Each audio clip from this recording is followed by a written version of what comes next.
In my view, doing these kinds of things are a direct betrayal of our nation, a direct attempt to divide our nation, and I do not condone them.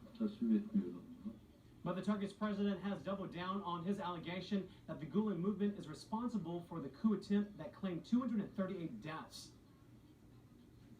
This Fethullah terrorist organization has now received the biggest hit they have ever in this country because they have been discovered completely, and this group that has remained unarmed until now has come out bearing arms, using those arms. Now everybody knows that this is the case, and they've used the arms of this nation, of this state, against the people. So what's next for Turkey? CW contributor Kimberly Dvorak joins us to fill in the blanks. Kimberly, a lot going on. The Turkish government is now detaining and arresting a lot of folks. We have some numbers coming in right now. More than 40,000 people have been detained and more than 20,000 arrested. So what is the latest? What is happening? Well, what we're looking at is the coup attempt. We still don't know who actually was the leader of the coup attempt. There are many people who say it is this Gulen movement, and there are also many people say this is a false flag and an effort to get President Erdogan to consolidate more power so he can take the country from a secular nation and move it more towards authoritarian rule, something similar that we've seen in Egypt. So people may be able to look at that kind of a comparison.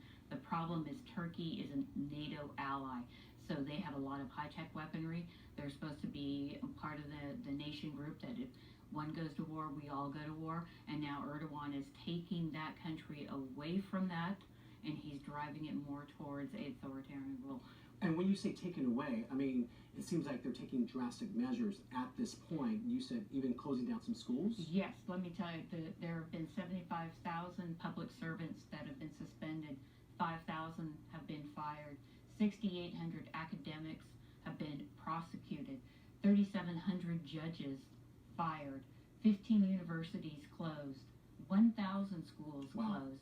So you're looking at numbers, and then the media, 16 TV stations closed, 45 newspapers shut down. So you see that he's trying to consolidate the power, take the power away from anybody who might be able to stand up and have the wherewithal to, like, you know, get a movement going with people inside Turkey going, like, we're going the wrong direction. We're moving away from a secular nation, and we're moving towards the Islamic. And with that being said, what about the Gulen movement?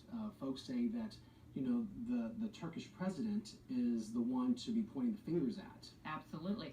And he does so because they used to be really good friends. They had a big falling out about 10, 15 years ago. And that's why the leader of that movement came to the United States, is in self-imposed, not exile here by force, but he self-imposed it on himself here. He's about 70 years old. He's ailing from several health issues. And there's real questions as to whether that group wants to, you know, take over and go back into Turkey and rule the country, and you're seeing measures by this country for the first time after this coup. They're actually moving towards possibly extraditing the leader of this movement if he does get through that. And just real quick, do you think we can find common ground anytime soon?